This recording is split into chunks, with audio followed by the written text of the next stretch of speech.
Today's episode will begin with 1 minute of remembrance and acknowledgement. Please watch the video to see on-screen dedications. Thank you.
Welcome, everybody, to the JMach podcast, where our mission is to combat veteran and first responder suicide, one story, one conversation at a time, while reminding everybody in this room that you're not alone. We all have our struggles.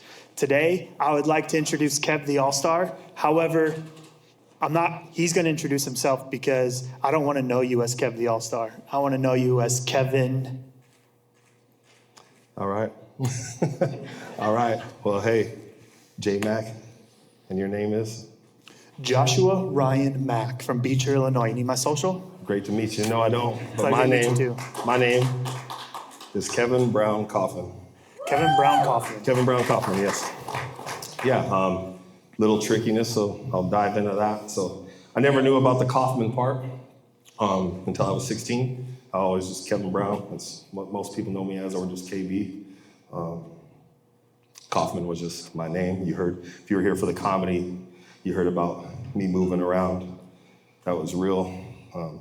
The Kaufman didn't come until I was 16 because my Social Security, I wanted my driver's license, and I gave him my Social Security number, and she was like, that's not your name. I'm like, my name is Kevin Brown. And you know, at 16, I gotta have my driver's license, lady. You really messing up the vibe right now. And then I go home to my mom, and she's like, oh, we gotta get your birth certificate and all this. And then birth certificate came, said Kevin Kaufman. And then so we got a Social Security number, card, a new card. And so yeah, so now it's Brown Kaufman. So, yeah. Well, Kevin Brown Coughlin, it's a pleasure to meet you. Kevin Brown, bro. No, it's cool. All right, KB. There we go, give him one. Real quick, brother. How you doing today? You know, I just got off the stage doing comedy. I'm great. I'm hype. So how are you really doing today? Man, you know, it's got to be the day that, how am I really doing? I'm thankful, man. I'm really thankful, especially with the phone call I got while my hair was getting rebraided this morning. Got a phone call from a brother that we was actually in a psych ward together. I don't want to go too far into that, HIPAA and stuff like that. But he was on the verge of doing something. It's never easy just to pick up the phone and ask for $20, especially as a fellow Marine or whatever. But it just took me back to a place, I'm really thankful, and I'm in a place where I was able to help him out. And not only that, we were able to stay on the phone for, an hour and a half or something like that. Did what I said, would call him right back after I got out of there, because it's video chat. So yeah, man, yeah. What a start to the Memorial Day weekend. Right.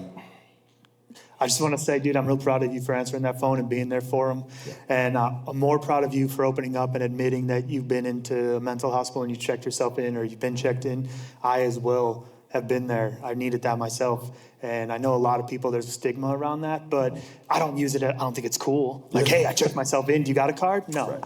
But I do think it takes people to show that, like, you can hit rock bottom, you can hit these challenges, and now you're on the Phoenix Center for the Art 3rd Street stage, headlining your own comedy show. Yeah, thank you. Pretty awesome. I appreciate it, man. Love you, dude. I love it. Thank you. Yeah, well said. Yeah. So let's get a lot of work. Absolutely. Let's get into this childhood of yours. What was your childhood like? You heard it. In a comedic stance now? You know, Remember you're Kevin Brown. man, not Kev my The Allstar. childhood, I don't know, man. My childhood was different. It was,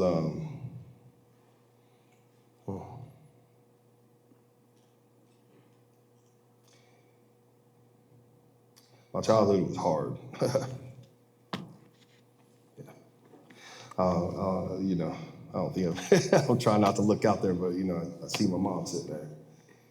You know, it was rough. You know, I was born right here in Maricopa County Hospital. My mom walked a really rough path. I come from I keep it 100, Mom? Can I keep it 100?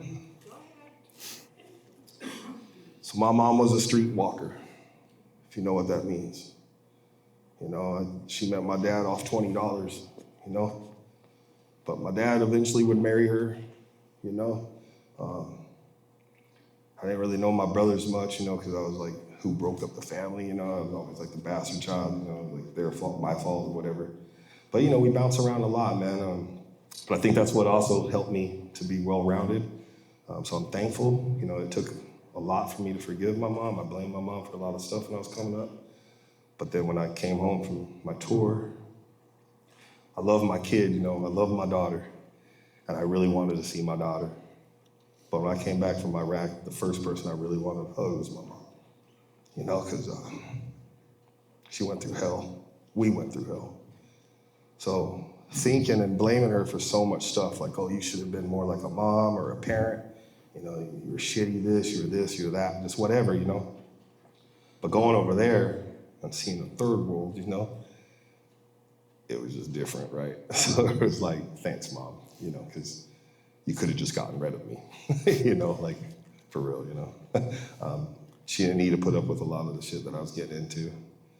So that was really just thankful for her, you know. So yeah, so it was rough, but it was also good, you know. We had our highs, we had our lows, you know, and I'd forgiven her, and, you know, and it wasn't perfect, but it was still my mom, you know, so yeah. You want to give her a hug? You want to give her a hug? No, she's cool. I'll give her a hug after. Okay. Hey, I want to say I'm proud of you again, dude. You broke through that wall. I saw you were about to hit it, and then you hit it, and you're like, I don't want to talk anymore. Yeah. But then you just continued to open up, and this is the start of the journey for you that you're already on. I also want to acknowledge the crowd and let you know that this conversation is going to continue this way, and it may get heavy for you. So if any time you need to take a moment and step out, please do. And again, please make sure you come back. I don't want you to leave alone. We're here to talk to you as well when we get back. So thank you all. Sounds like a very interesting childhood. So I can't imagine how high school was. High school, bro. High school was cool, man. I was the man. There goes the humor, right? High school. So I guess you want me to talk about high school. You can say it again. It's still high school. High school was cool, man. You know, we moved, you know, from the west side of town to the east side of town. And I don't know, man. I was always getting approached to play football and walk out on the field, you know, and the coach. So that high school was ninth grade to 12th grade. I didn't do ninth grade there. I stayed at my junior high school. But 10th grade, I went there and saw Sugar House, Utah. The home of the Highland Rams, the home of the Rams. Cool school, a lot of different gangs, different preps and jocks and all that stuff. Wasn't really excelling at it or anything like that, you know, of that nature. But there was, I wish I remember the coach's name, you know, but he was like the first person that ever called me Brown, you know, like Brown. He came down the fucking hallway. And I'd be like, what? You know, because I wasn't up to no good, man. I was really hanging out with a select kind of people. We were making the choices, but I was still showing up to school, you know, because my brother had to get his driver's license, right? And I was trying to graduate early to go to the Marine Corps. But the company that I was keeping at that time, I never told nobody that I wanted to be a Marine. I couldn't tell people that I wanted to work for the government, right? But I would tell my dad that. But high school, I didn't finish like on time. I don't want to drag out. I know we want to get to some different topics. But the coach was like, hey man, you should come try out for football. And I was like, oh yeah? He's like, yeah. Get you out of trouble, stay off, I hear what you got going on in the school, but you're not the first and you won't be the last, and I can help you if you just come on the team. I was like, okay, what times? He was like, come to tryouts, come to practice. And I was like, what time's that at? He was like 5, some crazy early in the morning. I laughed. I said, hell to the fuck no, dog. I said, man, I don't come to the first 3 periods, man. What are you talking about? I was not coming. But yeah, man, and then eventually I was already talking to recruiters when I was 15, so junior high, high school. But I ended up dropping. I left mid-year of 11th grade, junior, and I went to a night school. So. What was your influence to wanting to join the Marine Corps, especially so early? Real talk, I was G.I. Joe and Transformers. I knew since I was little. I meant to bring this drawing. That I did in like 4th grade, 3rd grade. Yeah, 3rd grade was when we first moved to Utah, and I drew it, and it's got tanks and planes. Like, I knew I was gonna go in the military. I just didn't know the branches. And then Desert Storm, Desert Shield had kicked off. I remember I'd come home and my story is a trip, man. I'm telling y'all, when I put my books out, y'all better buy them. Anyway, Desert Storm, Desert Shield had kicked off, and I was always watching Eddie Murphy Raw and Eddie Murphy Delirious. And then I was watching the news. Operation Iraqi or Desert Storm was off and on the news, and a Marine Corps commercial came on, and it said, you're not black, you're not white, you're green, Marine Corps green, the few, the proud, the Marines, something like that. Hurrah. And man, I was hook, line, and sinker, bro, like big time. Once I heard the black and white, because that was me, like I was always, my friends, there was always like forcing me to like pick a side, like, who do you think loves you more, man? You feel like the blacks are more with you, or your white half? That was real conversations. It was just like, I'm just me, man. I'm trying to get along with everybody. So that's really what lit the fire. I was always going, but once I heard Semper Fi and all that, I was like, I'm gonna be a Marine. Did turning green help you solidify like your call? I don't know how to properly word this right, but my wife struggles with that same thing where she's mixed, she's mulatto. So I'm just trying to learn more about you as well. But like did you truly become green, or did you still have to choose black or white? No, I feel like battle buddies or whatever, they kind of chose like for me. Like if I was with the brothers, not the brothers, the brothers. When I was with them, it was always like, man, you want to do that special forces shit? What the, that's the white boy in you coming out. Like, you want to go outside the wire and do what? It was always that type of stuff. But the whites you were always the loudest one in the room, man. Like stuff like that. But it was cool, man. I didn't really feel anything like that, like when I was coming up. All right. What was your time in the Marine Corps like? Great. I loved it, man. I would hope so with my tattoos. Like, you can see my forearm, like Motivated. Gung-ho awarded, corporal's course, all this shit, man. I was just gung-ho through and through, man. But it was like more so, it was just, I was, from what I came from in my life and just making my dream come true and like having to switch up so much to make things happen. So backtrack a little bit. So I didn't join at 17 like I originally planned. I had a kid, so luckily for that I had a really good recruiter at that time from like when I was 15 to 17. And I had my kid, and so I chose not to join, but my cousin and one of my best friends, and still to this day, one of my best friends, they both joined. And so I waited, and then the day after my 26th birthday, I was in the Yellow Footprints.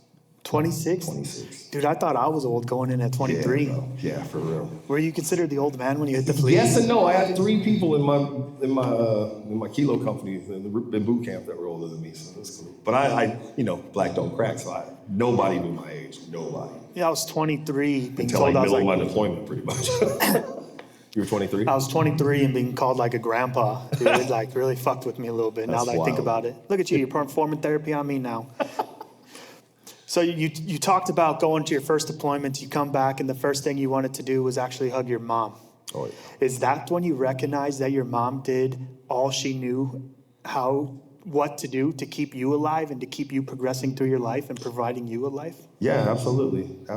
Without a doubt, man. I mean, yeah, there was tons of times we went without, but there's more times that I would sit and eat and she wouldn't be eating, like, you know, like legit, like crackers. Like, that was it, like peanut butter, maybe.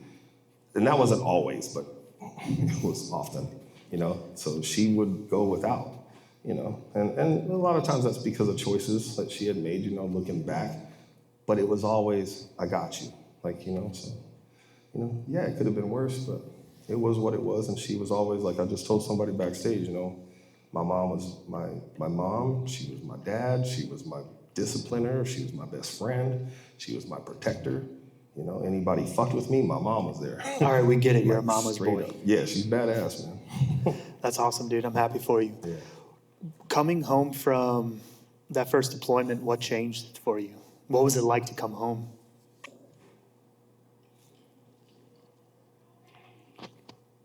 I mean, kind of exciting, kind of boring, kind of just wanting to go back. You know, like it was different. You know, I just was like, what is this? Like there's a whole war going on. Like, why am I at the mall? Like, real talk. I was like, I want to go back. So. When you were deployed, did you want to stay or were you waiting to come home? No, I was waiting to come home. Yeah. Absolutely waiting to go home. You know, like, what's the first thing you're gonna do when you get back? You know, so. And then you come home, though, and you want to go right back there. Pretty much. And that is because you felt like you needed to be by your brothers and sisters out on the line?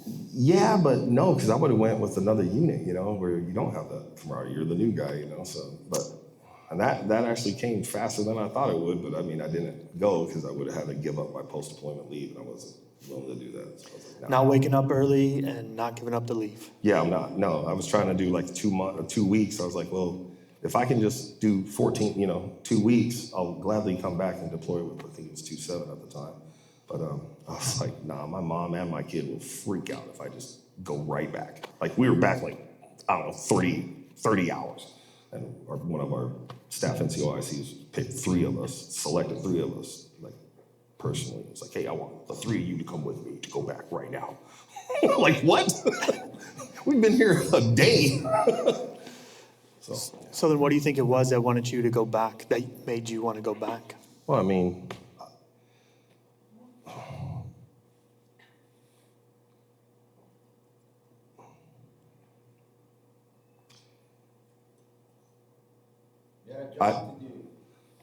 yeah, but I think it was something different than that, man. I didn't want to come back. You didn't want to come back to the States? I didn't want to come back, period. I was literally under this weird thing in my head, like, my plan as a kid was just go to war and hopefully die there and be done, you know, die a hero, you know? Like, I didn't plan anything afterwards. Like, I didn't go to the Marine Corps for benefits. I didn't go to the Marine Corps for college. I went to the Marine Corps to go to fucking war and be done. That was it. And I so happened to come back. And now what, you know? So it was just like, shit, here we are, you know? What was the now what? You come back from the first deployment, your post-deployment leaves over, now what? Now what? Go through the motions, man. You know, different things would happen in my career, so I would, now what? So I got the opportunity while I was deployed, you know, did a couple missions with First Force Recon and Fourth Force. So that, like, really lit a fire in me to go SF. So when I came back, and that was the time frame when MARSOC was coming into the picture. So me and 2 of my other buddies, we just constantly was training to make the change into MARSOC. One just retired from MARSOC. The other one was the 2nd Recon Battalion. And then I got jumped at the stumps and lost my package. So, yeah, so it sucked. You mean jump like? Like jump, like 12, I think it was 12 Samoans that jumped me. Yeah, you could read Reebok on my face, and I was really fucked up. Okay. Yeah. But yeah, they did some damage on me. Dude, I'm going to go back again. I apologize. Sorry, man. But I hope I'm answering your questions, man. No, you're doing a great job. I appreciate you on here and being honest. But you mentioned that you were hanging out with the wrong crowd before you joined the Marine Corps, and then now you're trying to excel in the Marine Corps as a motivator. Where was that switch? What caused that switch? Nothing really. I mean, I remember getting verbally counseled in the Marine Corps. They're like, hey, you're hanging out with shitbags. I'd be like, I've been hanging out with shitbags my whole life and I'm here now. So don't judge the book by its cover. I hated that, and I still do. I don't like people trying to fit me into a box, because I'm gonna shift gears on you quick, and you'll think you might know something about me, but I'm a light switch. Like, you know what I mean? Like, I was judged so much as a kid, and like nobody just asked like, how you doing? You know, how you really doing? People just all automatically thought they knew me. And I mean, even my upbringing, I had already been exposed to so much stuff before I was 10 years old. You know, I knew so much stuff, man. You know, anyway, I really hope I'm answering your questions, man. Don't hold back. This is your story, so whatever you want to share, share. Yeah. Well, you know, I see the cameras rolling. That's fucking with me. But no, yeah, man. Look right here in the pearly blues, brother. Right there, man. Yeah. All right. So you go on a second deployment? Not to Iraq or Afghanistan, unfortunately. You know, they put some boot in my place, and then I went to Korea. I was mad as hell. Yeah, so I went to Korea. But yeah, no second deployment. And how long were you in the Marine Corps for? Total of 14 and a half, but I left active duty in 2009, and then I went to the reserves. What was the causing force to get out, the transition? The causing force of why I left active duty? Yes, sir. Well, my original idea, man, was to do 4 years and get out. I wanted to be over there, and I wanted to hit E5. I want to hit sergeant and dip out. I remember talking to my recruiter, and I was like, well, what rank are you? And he was like, I'm a sergeant. I was like, how long did that take you to get? And he was like, 6 years. I was like, I'm gonna get it before I get out. He's like, the fuck you will? I was like, I guarantee you, I'm gonna get it. And yeah, lo and behold, I got it. I mean, I was combat meritorious lance, combat meritorious corporal, became a team leader as a lance. And then I was on the board for meritorious sergeant, but when I got jumped and lost my package as MARSOC, I lost the board for meritorious sergeant. So you lost the package because you were all fucked up, or? No, I lost the package because I got injured pretty bad. Okay. And I had a heal, so they weren't accepting MARSOC wasn't accepting the 2 months that I was told I would heal. And they were like, no, you have to heal for 12 months before we send you to NDOC. Okay. So, yeah, they're like, we'll jack you up, dude. And I was like, oh man, this sucks. Like my heart had sunk.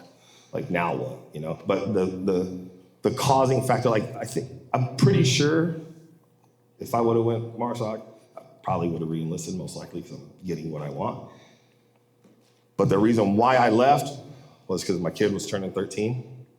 And I knew she needed me more than the Marine Corps did. My unit was deployed to Afghanistan. So my platoon commander knew that we were up to slot for Afghan. And since 2007, I was putting in packages constantly, like, send me to Iraq, send me to Afghanistan, just on a solo, we like go with whoever, right? And then we got orders to actually go to Afghanistan, but I was already on the verge of getting out. And he was really asking, like begging me to go. He was like, I'll make you a platoon, squad leader. And he was like, dude, look, I love him. Shout out. Anyway, I won't say his name, but went to his retirement too. But he was like, look, did you hang out with your parents when you were 13? I was like, absolutely not. And he's like, so exactly, you think your daughter, like if it was a boy, I would get it, but it's a little girl, right? I was like, yes, Gunny. He's like, she's not gonna fucking hang out with you. She's 13. She don't want to hang out with her dad. I was like, yeah, and she definitely won't hang out with her dad if I'm in Afghanistan. Like, simple, right? So he had a great package set up for me too. He was like, hey, let's get you the monitor. You'll extend, do the 2-year extension. And once you're over there, you'll re-enlist, tax-free. And then right when we get back, I'll send you to Scout Sniper School. And you'll definitely be in MARSOC by then. And I was like a golden dream, just like he's throwing the beautiful package at me. But I had a picture of my daughter, so I already was like, nah, my kid needs me more, man. It's always been, I wish she was here today. And she knows this though. I've always chosen her. You know, from when I was 17 wanting to go in, and my girlfriend at the time was pregnant with her, you know, and the recruiter saying, you know, you'll never see that kid if you go in and you're not married. You know, and I was like, okay, then I'm not going. And he's like, you've been talking to us for 3 years. I was like, and? If I'm not gonna know my kid, this is pre 9/11, you know? So it's like, no, man, I'm gonna choose my kid. Thank you. Thank you. I love that you're a family man because I'm a family man too. Absolutely. And I got to give it up for the active duty service members or reservists that are parents and they still choose to go out there and serve, because that's got to be the hardest thing, constantly being away from the family. Yeah. I don't have that in me. I choose family first. Yeah, definitely not. So what was the transition from active to reserve like for you? Fucking nightmare. Straight up nightmare, man. It was like a brick wall hit me. So it's not like you're active duty, because my time, I had already done my obligation. So you can literally, it's like a job. You can quit whenever you want. Like, you ask for your checkout sheet, you're done, you're gone. And my very first drill, right? So I was here, I got the prior service recruiter at Luke Air Force Base. So I talked to them, they're like, hey, we can get you a staff sergeant here, blah, blah, blah. They're setting up the deal again, you know, and I was like, at Bolt Fuel? Hell no. I was like, you can keep your staff sergeant, dude. And anyway, he was like, I was like, where are the infantry guys at? He's like, we don't have one here. I was like, oh. And he's like, the closest ones are Vegas or Pendleton. You know, you got 4th LAR there. And I was like, I know myself in Vegas. Like, nah, you're not sending me there once a month. Like, I won't come home. Like, I love Vegas, you know, like anybody, right? And I was trying to keep my money. So I was like, nah, let me go with 4th LAR. So went there, my first drill, my very first drill. I show up in my alphas, right? My Jolly Green Giant suit, right? And my fellow Marine is in camp. He's like, checking in. I was like, yeah, you checking in? And we're both, you just feel the difference, like your prior active, right? He's like, yeah, hoorah, yeah. You know? And he's like, why are you in alphas? I was like, well, fucking checking in. He's like, my recruiter told me to wear a cami. So I was like, oh. So automatically a bad sign of comms, right? But it was all good. So me and him, I changed over to camis, dude. And anyway, we're walking, and these two like juniors said some shit, and both of us, man, we just lit them up in a true Marine Corps fashion, and everybody was watching. We're on the tarmac with all these LAVs and shit, and we're just, wow. It was just like, I didn't drop a beat, bro. Like, in camis, I'm just a different beast, and it was great that I got a battle buddy right now, so we just became instant friends. But the reserves were on such a first name basis and just a buddy system, so it was a nightmare. But I ended up staying because it worked. It was cool, you know, so it just took time. But I stayed for the range was the next drill, and then the Marine Corps ball was the next one, and that's what got me. I was like, okay, these guys ain't too bad, you know. Sounds like the Air Force and the Army, or the Marine Corps. Kinda, yeah, but they knew who, you know, it's kind of like you set the standard from the jump, right? So they knew who they could get away, just like in boot camp. Drill instructors know who they can kind of discipline a little harder, if you will. For sure. And that's how it was there. They knew Sergeant Brown didn't play that shit, right? Like, you're not gonna call me first name. Like, nah. Dude, I still hate that though. Like, Yeah. don't call me by my first name. It's JMach now, everybody. JMach. No. So what was your decision to get out of the reserve unit? Oh, I didn't get selected for staff sergeant, so I dipped. Okay. It kind of wasn't my choice. Do you feel like after the reserve or when you transferred to the reserve that you hit that transition and you started to, did you struggle? Oh yeah, man, I struggled hard, real hard, man, way before so I struggled when I was in the reserves. Yeah, they knew, yeah, I had to leave the command for a little while and then they brought me back. Yeah, I definitely struggled, man. How so? Oh, You think I'm just going to accept this surface level? I would hope so. No, brother, we're going You deep. gotta buy the book. I got you. It's all gonna be in the book. You know, bag it, man. I know people are needing to hear this stuff, so if I can help somebody, really bad, man. You know what? Just because of my phone conversation earlier, it wasn't the substances, it wasn't the alcohol, it was me. My problem was me. I didn't know how to find Kevin. Like, leaving active duty, my gunny was right. My daughter didn't want to hang out with me. So now I'm in this dichotomy of like, fuck, I'm here in Salt Lake. My daughter doesn't want to hang out with me. My units, my juniors, Marines that I penned lance or corporal, sergeant, they're in Afghanistan. And I let them down. I should have listened. And so who's there? It's that good old bottle, you know? So, yeah, man, I went pretty deep. And like I said, that's how I met this Marine from earlier. So that's just a little bit. I mean, I don't know if I want to dive too deep. Just because it is pretty bad, man. Like 2010 and 2011 were by far the worst years of my life. Okay, what pulled you out of the worst years of your life then? What helped you come out the other side? Willpower, tenacity, keep trying. You know, like this stuff. Saging, meditation, Native American sweat lodges. I don't know, a lot of people might not have heard of that, but that's really how I think that's the main thing that really got me like hard was my first sweat lodge. Like I just knew something was different about it. And so I kept going. My very first sweat lodge was April of 2010. And I was in a facility, without saying that location, it was in Salt Lake. But I met me and this other, he was a medic, an Army medic. He had did tours in Afghan and Iraq. And we were the youngest people in there at that time. There were mostly Desert Storm and Vietnam vets in there. And he was like, hey, you seem like you were interested. What's your name, KB? And I was like, yeah, dude, what's up? And he's like, I'm a medic, blah, blah, blah. You know, I was like, what's up, dude?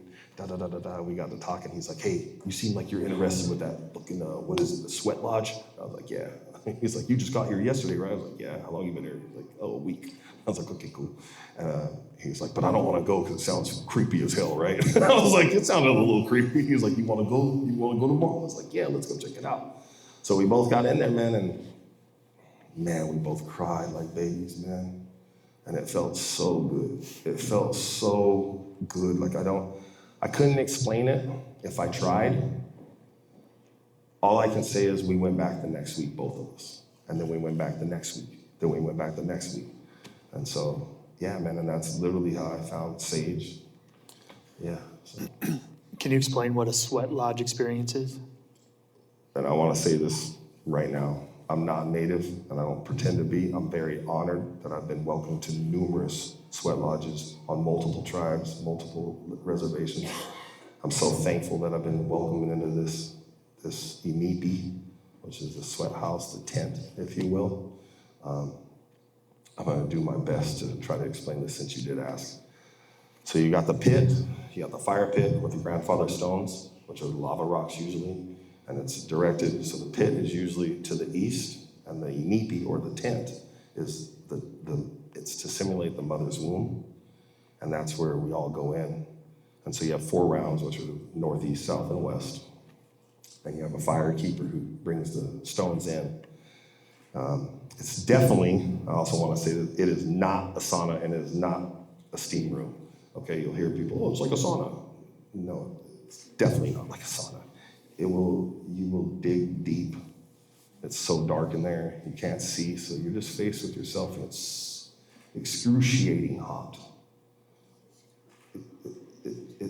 It forces you to, the way it was explained to me was, all of us in attendance right here, and anyone watching, we have all been inside of a mother's womb, and that's what the inipi is. So you're gonna be faced with these hot temperatures. You're gonna grow, and you're gonna get uncomfortable, and you're gonna wanna stretch, and you're gonna wanna bend, and you're gonna wanna run out of that inipi, because it's so intense. But when you're in your mother's womb, you couldn't just get out. You have to sit with it. And your mother had to deal with the pain of an agony of all of us inside of her. Big love for the woman body, and blessing everybody here. So when you come up, we do have flaps, or rounds, if you will, and they'll let the steam out, you know, for like 5 minutes, but each round usually is like 20 to 30 minutes, maybe 40. Then they'll let the steam out for 5-10 minutes, and they'll bring in more stones, or grandfather stones. And you know, you have the medicine man in there, or the water pourer, some native, not necessarily a chief always, but yeah, they'll do the native songs and the native drums. And yeah. So I hope I give full respect to that when I speak my little brain. I can hear you're trying to be very respectful for that. I'm trying to learn. So was there any intentionality set up before you went in there, or did you just go into the sweat lodge and just experience darkness? Yeah, man, I just went in there. It was something, like I said, I was just trying to, like I said on stage, man, I just step outside my comfort zone, and especially because I had that battle buddy that approached me, and I knew he was from my era, he was young. I mean, he knows who he is if he's watching this. I wouldn't have my Continental if it wasn't for him. He tagged me in it. Shout out to you. And he remembered that from 10 years ago. Yeah. I was like, what? He's like, yeah, I'll never forget, brother. But yeah, we just tried it out, man, just to experience. Because the way it was brought to us was a native. He worked there, and he was like, hey, who are the Iraq veterans in here? And we're like, hoorah. And he's like, so when you guys have your body, because everybody's asking questions, right?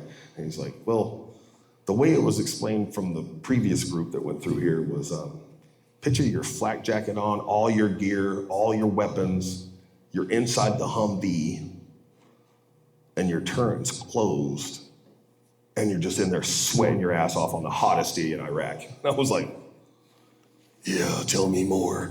Like, seriously, I was just like, yeah, like, let's go. And that's literally how I found my way into a sweat lodge.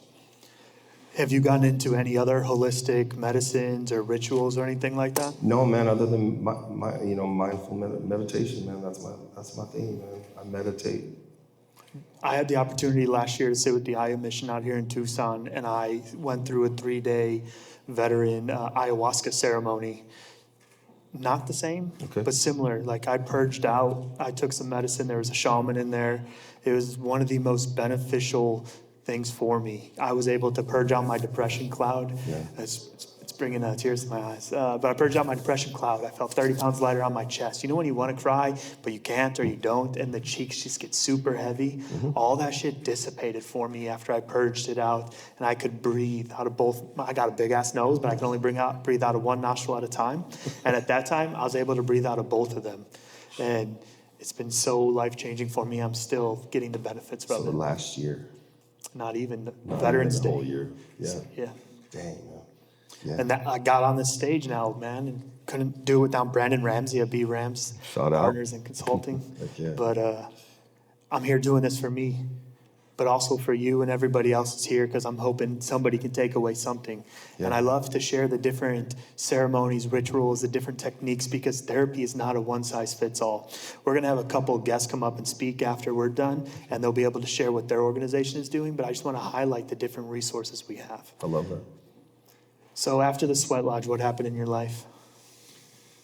Well, man, I got back to a unit. I moved first. I left Utah. And the reason why I left, I'll go ahead and talk about that. So I was a bouncer. I had to be in the action, because like if you're not in uniform, I had to find some sort of physical action, right? So I was a bouncer because I was a bouncer when I turned 21. So it was like I just went back to my old job, and plus I became like the head of security at places because I'm a Marine now, right? So that was fun. But then it was just, I was constantly just being, growing up in Salt Lake. I did most of my schooling there. Well, pretty much all of it, except my college. I just had different acquaintances that remembered me before the Marine Corps. And they were always calling me my old nickname and all that, and just like thinking I was my past. And I was like, no, man, I'm serious. Don't talk to me like that. I was trying not to be overly aggressive, like the Marine that I knew I am, because that's still my boy from back then, but it's not like my partner today, you know what I mean? And I was just tired of it, man. And then I started kind of falling into the same things. So I was like, I'm going back to where I wanted to live, and it was Phoenix, because I could be by my brothers and sisters, like my actual brothers and sisters, because we're different now, right? Since my dad passed. When my dad passed, we got a little closer, some of us. So, yeah. So I came back here and I joined my unit. So. And then take me to the time in your life when you got out completely. Oh, yeah, 2019, man. I was already going to MCC, left the unit and fully discharged July 19th of 2019. And yeah, man, I graduated MCC in December of 2019. And I was gonna go to ASU, and then the pandemic hit. And so, yeah. What was the pandemic like for you? Just getting off of reserve duty? And school, and like supposed to walk at MC. My daughter was graduating there. Pandemic sucked, just like it did for everybody, but sucked it up and made it through it, put on some weight. Because, you can't run, can't this, can't whatever. But it didn't really affect me too much. Like, not like that. Like, I didn't lose any family members directly, So, yeah. But, I didn't drop my, because I got accepted to ASU for my undergrad. And then I was like, I'm not doing this because I have to do physical school. My ass needs to be in the seat. I was like that. I really believe that. And then I realized like, this wasn't a me issue. This was the world issue. Like everybody had to go to online schooling. So I sucked it up and I did it. And then they opened the doors and you could start going to school. So that was cool. And then one thing led to another, and then one thing led to another. And I got my master's degree in 2024 or so. Congratulations. Thanks, man. Top of my class too. All right, show off. We get Hey, it. I had to. Keep I'm a high talking school it up. dropout, man. Keep I'm a talking it up. jarhead. Hey, I'm proud of you. Keep talking it up. Dude. Okay. You set a great role model for your kids because you showed them like you can drop out, you can have a hiccup, you can fall. Yeah. But you most definitely can get back up and propel yourself even further. Absolutely. So speaking of propelling yourself, where'd comedy come from? Whole life, bro. A whole freaking life, brother. I've said this numerous times, and if you know the movie, you'll get the delivery. I've always said, you know my name now. So it's Private Brown, right? Recruit Brown, whatever, right? Shitbag Brown, Motivator Brown, all kinds of Brown, right? But I always say, like, I'm Private Joker and Snowball wrapped up in one, right? Because I was always the class clown. I'm black and white, so those two characters in Jarhead or Full Metal Jacket just fit me. So I was always like the class clown, always getting in trouble, making the classroom laugh, making my environment, if you will, laugh, because I always felt like as long as you can laugh at me or you can laugh with me, but as long as you're laughing, I was pretty sure like violence wasn't gonna kick off. I could always like keep the peace. I had friends on both sides of the spectrum, back out and say Crips and Bloods, Norteños, Cubos. I was always in those environments, and I was like always a peacekeeper. I was always bringing people together. And I think that's really why, like, even when I started doing social work, like when I was reading through my books, I was like, holy shit, I've always been a social worker. I've always just hooked people up with the right things, like they knew where they were going, So comedy has always been medicine for me. Like literally, like laughter is medicine, man. Comedy is healing. I've always just been on laughing. I mean, with my mom, she used to tell me, like, Maggie, we all good. She's living a different life today. I'm living a different life. Every time she was booked, she'd always be smiling in her booking pictures, right? And she was like, you never let them see you frown. Always fucking wear a smile on your face. And I did the same thing in the Marine Corps. I was always smiling. It was another day to be in the Marine Corps, and I fucking loved it. And I'd get counseled for that, verbally counseled, right? Not paperwork. Brown, why you always fucking laughing, cracking fucking jokes? Why you always laughing? You just always smiling. The Marines don't know if you're serious or if you're playing games with them. I said, well, if you look around, Gunny, because it's the same Gunny, right? I was like, if you look around, what about the dude with the John Wayne face, just a stone cold face? They don't know if he's serious, if he's joking, if he's laughing, he's having a good day, having a bad day. Well, I'm the opposite. I choose to laugh. I choose to smile. I was like, how many Marines call me out in formation to pin him? He shut up after that. He said, roger that.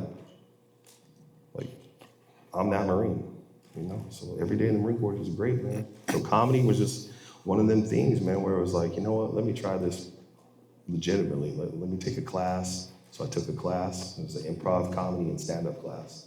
So, yeah, then I just stuck it out. When did you decide to take it professionally? 2016, so I was still in. Okay. Yeah. When I signed out, when I checked out, he was like, what are you gonna do? I said, grow my hair out and do comedy. A true story.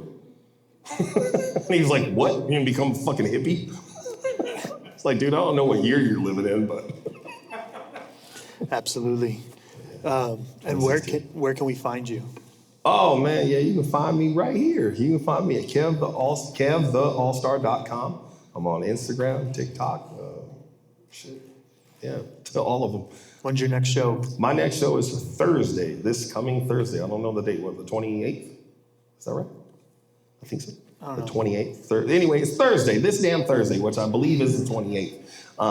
It's at JP's Comedy Club. It's a show that I host, actually, and it's called The Comedy Rumble. It's really fun. I actually took part in that show, but in Salt Lake, so I had to travel to Salt Lake to be a part of it. I won it, and then me and the founder and creator of Comedy Rumble, we worked a deal, and so now we brought it to Arizona. So now that show's thriving. We're in the second season of it right now. It's really fun. Congratulations, Thank brother. you. Thank It's you. amazing watching you grow. I know I just met you last December, Yeah. but we stayed in contact, and Yes. we were able to pull this off today, and it was Yeah. a huge success. I've had a lot of great comments about it. Do you have any saved rounds? Anything I missed that you would like to get out?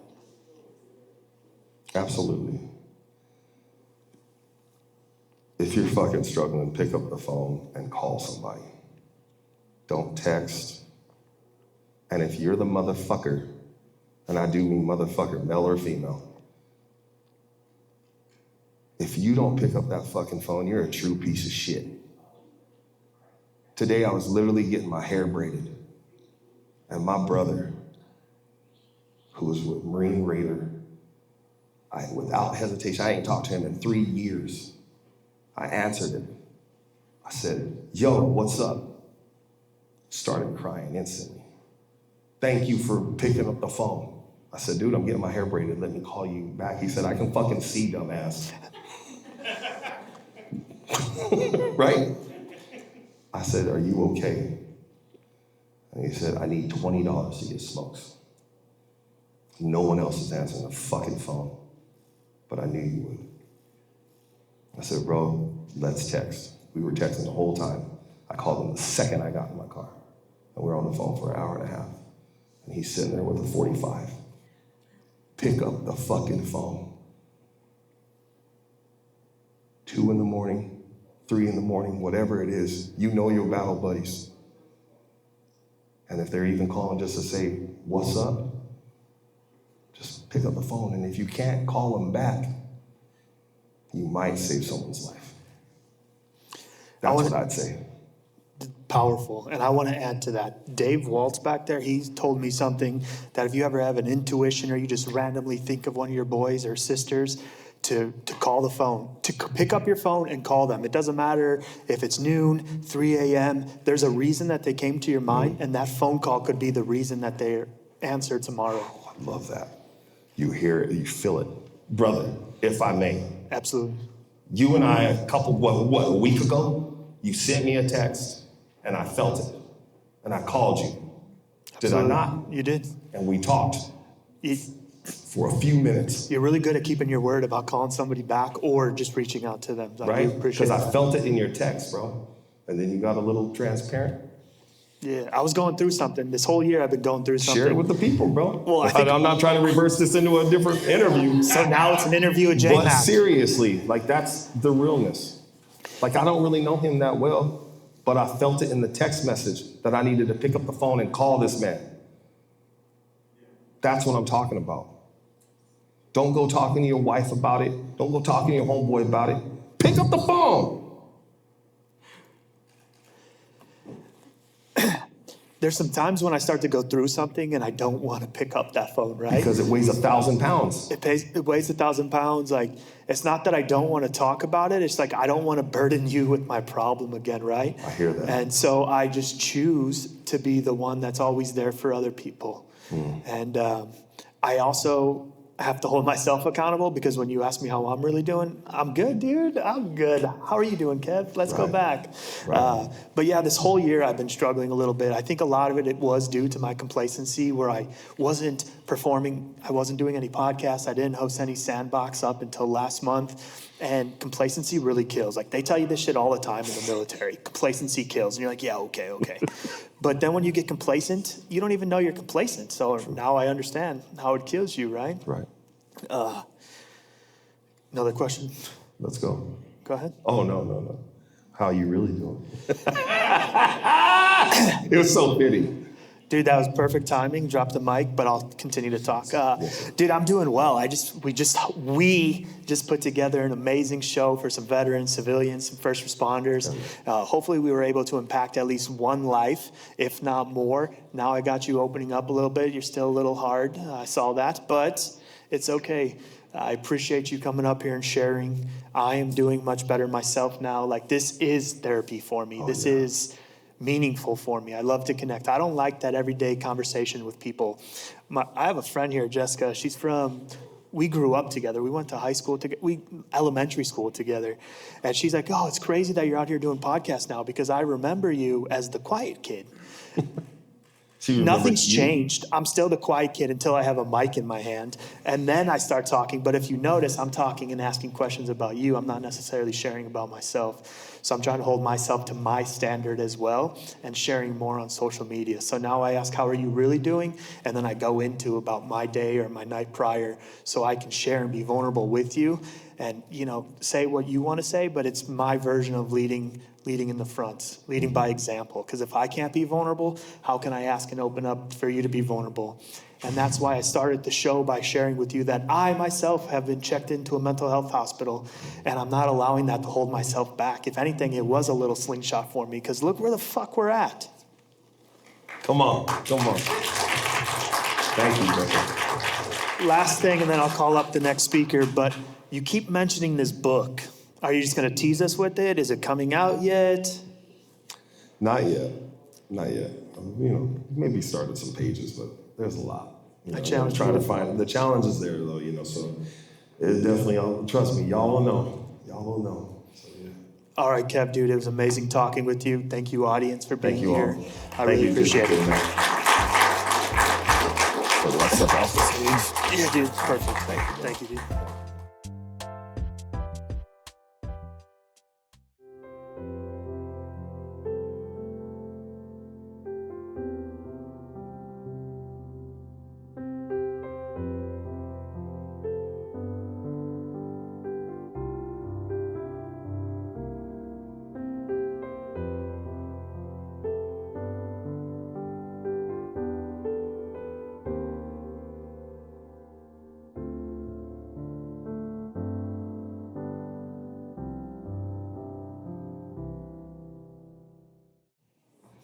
All right, before we begin the show, Kev The Allstar, he wants to cleanse the space for us a little bit. He's going to burn a little sage.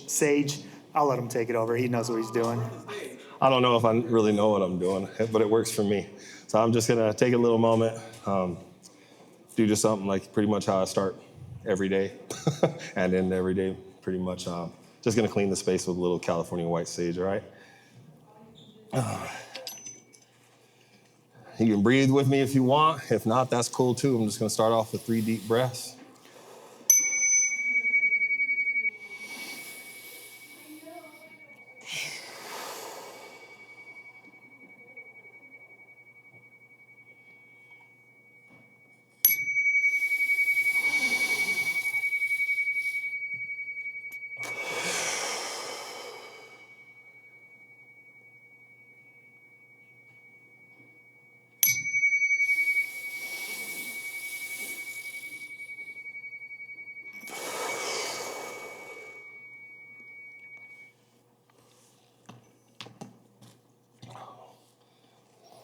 Oh, no, I got an IP. Got to destroy it.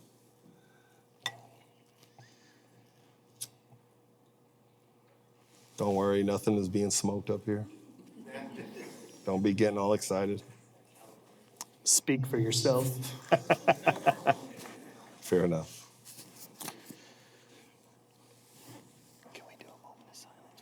Yeah, please. Yeah, please. While he's burning the sage, I would like to use this as a moment of silence for our fallen brothers and sisters. Like I said, I am gonna.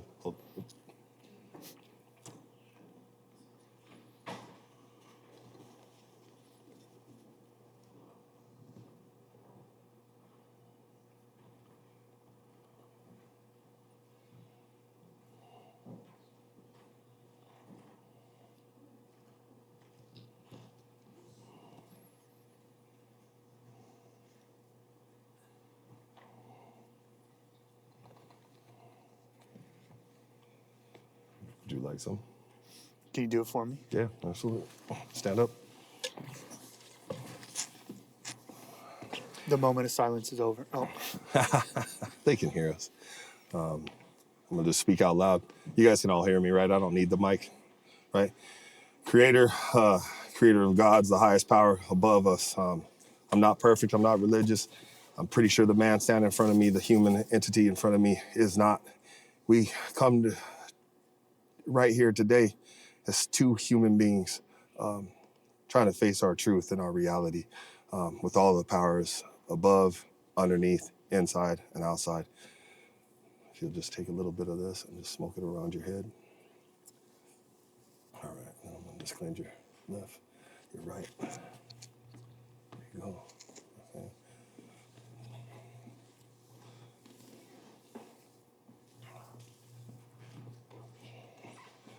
We go around to assimilate the four directions: the north, the east, the south, and the west, the highest and the lowest, as above, so below. Thank you, Creator, and bless all these beautiful people in this room tonight, and all those that we have lost, and those that we may still lose that we don't know are on the verge of doing things that they just don't have any way out. Thank you. thank you.